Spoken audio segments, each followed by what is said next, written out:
நம்ம வானதி அக்கா ஒரு புள்ளி விவரத்தை எடுத்து கையில வச்சுக்கிட்டு கண்ணீரும் கம்பலையுமா நிக்கிறாங்க. என்னன்னா, அதாவதுங்க நாங்க ஒரு கணக்கு எடுத்தோம். அதுல இந்த அப்பாக்கள் எல்லாம் இல்லாத குழந்தைகளா பார்த்து கணக்கு எடுக்கும் பொழுது 90% அப்பாக்கள் எப்படி இறந்தாங்கன்னா மதுவால தாங்க இறந்துருக்கிறாங்க. அதனால இந்த மதுவை ஒழிச்சிருங்க நாங்க மல்லாடி கேட்டுக்கிறோம். ஆனா கவர்மெண்ட் கேட்க மாட்டேங்க அப்படின்னு அக்கா ரொம்ப விசனப்படுறாங்க. ஒரு பக்கம் வந்து 1000 ரூபாய் கொடுக்குறாங்க பெண்களுக்கு, இன்னொரு பக்கம் வந்து நாங்க மக்களுக்கு வந்து இதை செய்யறோங்கிறாங்க. ஆனா திரும்பவும் அரசாங்கத்துக்கு வருமானம் எங்கிருந்து வருது? டாஸ்மாக்ல இருந்து வருது.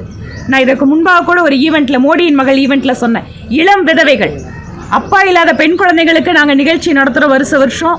அந்த இளம் குழந்தைகள் வந்து அப்பா இல்லாம ஏன் நிக்கிறாங்கன்னு கேட்டா 90% ஆண்கள் குடிப்பழக்கத்தால இறந்திருக்காங்க. எவ்வளவு பெரிய சமூக அநீதி நடந்துட்டு இருக்கு. டாஸ்மாக்னால உங்களோட வருமானம் உயர்ந்துட்டு இருக்கு, ஆனால் பெண்கள் தங்கள் தாலியை இழந்து கொண்டிருக்கிறார்கள். இதுதான் யதார்த்தம். இளம் விதவைகள் கணக்கெடுப்பு நடத்தப்பட வேண்டும். இந்த இளம் விதவைகளுக்காக மறுவாழ்வு திட்டங்கள், அரசாங்கத்தின் உதவிகளை செய்யப்பட வேண்டும் அப்படின்னு சட்டப்பேரவையில் என்னுடைய முதல் பேச்சிலேயே குறிப்பிட்டேன். இதுவரைக்கும் அதை பற்றி எந்த விஷயம் கவனிக்கலவங்க.